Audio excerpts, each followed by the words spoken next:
سلیمان سے کہنا کہ اس میں وہ پانی بھریں کہ جو نہ آسمانی بادل سے گرا ہو اور نہ وہ زمین سے پانی نکلا ہو، کسی ایسے پانی سے بھر کر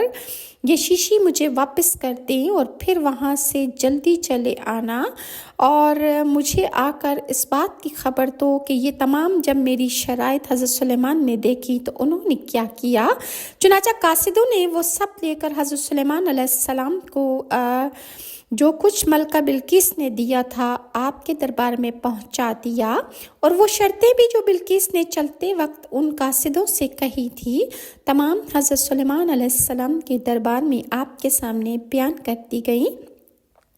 حضرت سلیمان علیہ السلام نے فرمایا کہ یہ سیلابی لوٹا لایا جائے اور پہلے لونڈی اور غلام کے ہاتھ دھلا دیے جائیں۔ لونڈیوں نے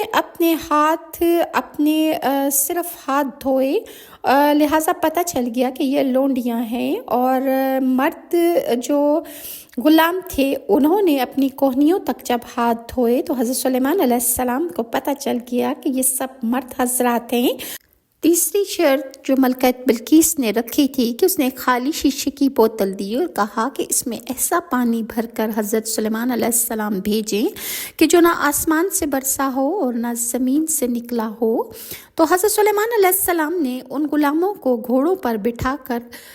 گھوڑوں کو دوڑا دیا، اور جب گھوڑے بہت زیادہ دوڑے اور ان کو پسینہ آ گیا تو آپ نے اس پسینے سے وہ شیشے کی بوتل بھر دی۔ غرض حضرت سلیمان علیہ السلام نے بلقیس کے تمام سوالات ناشائستہ کو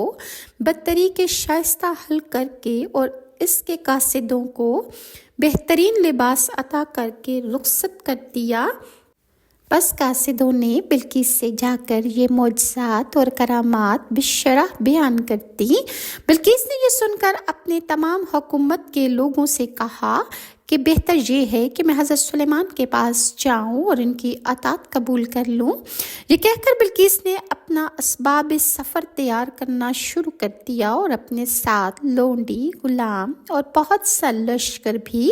اپنے ساتھ لے لیا اور تخت و دولت کو 7 دروازوں میں بند کر کے رکھ دیا۔ یعنی بلقیس جب نکلنے لگی اپنے محل سے تو اس نے 7 کمروں کے اندر جا کے اپنے تخت کو بند کیا اور 7 تالے اس نے لگائے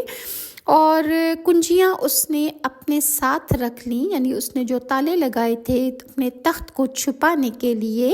اس کی تمام چابیاں اس نے اپنے پاس رکھ لیں۔ روایات میں یوں بھی آتا ہے کہ اس سے کہا کہ